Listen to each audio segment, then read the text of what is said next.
Hi friends, welcome to RG Telugu blogs.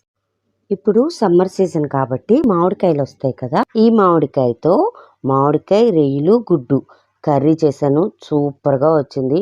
ఒక్కసారి ఈ విధంగా ట్రై చేయండి, చాలా బాగుంటుంది ఫ్రెండ్స్. ముందుగా ఒక మామిడికాయ శుభ్రంగా కడుక్కొని తొక్కంతా చెక్కేసి ఆ తర్వాత చిన్న చిన్న ముక్కలుగా కట్ చేసుకొని ఒక గిన్నెలో ఒక హాఫ్ గ్లాస్ వాటర్ వేసి బాగా ఉడికించుకొని పక్కన పెట్టుకోవాలి. ఆ తర్వాత ఒక కళాయి పెట్టుకొని అందులో ఒక 3 టేబుల్ స్పూన్స్ ఆయిల్ వేసి 1 స్పూన్ జీలకర్ర వేసుకొని ఒక 2 ఉల్లిపాయలు కట్ చేసుకొని వేసుకోవాలి. ఆ తర్వాత ఒక 3 పచ్చిమిరపకాయలు చీలికల్లా కట్ చేసుకొని వేసుకోవాలి.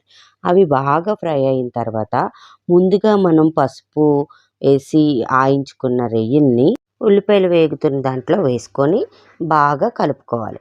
కొంచెం వేగుతున్నప్పుడు అందులో ఒక హాఫ్ స్పూన్ పసుపు, రుచికి సరిపడా కారం, ఒక table spoon garam masala, 1 table spoon అల్లం వెల్లుల్లి పేస్ట్ వేసి బాగా కలుపుకోవాలి. కొంచెం అల్లం వెల్లుల్లి పచ్చివాసన పోయే వరకు బాగా ఫ్రై చేసుకున్న తర్వాత ఇంకా మనం ఉడకబెట్టి పక్కన పెట్టుకున్న మామిడికాయలు ఉన్నాయి కదా, దాన్ని ఇలా స్మాషర్తో కొంచెం స్మాష్ చేసుకోవాలి లైట్గా. ఆ స్మాష్ చేసిన పేస్ట్ అంతటిని ఈ రొయ్యల మిశ్రమంలో వేసి బాగా కలుపుకోవాలి. కలుపుకున్న తర్వాత రుచికి సరిపడా ఉప్పు, మనం ఉడకబెట్టుకున్న ఎగ్స్ అన్నీ వేసి కొంచెం నెమ్మదిగా తిప్పుతూ కలుపుకోవాలి.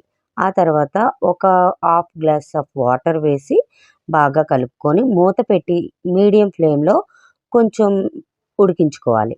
ఆ తర్వాత ఒక 5 మినిట్స్ తర్వాత తీస్తే ఆయిల్ ఇలా చూడండి పైకి తేలింది కదా, అలా తేలుతుంది. అంతే, ఎంతో రుచికరమైన మామిడికాయ గుడ్డు రొయ్యల కర్రీ రెడీ.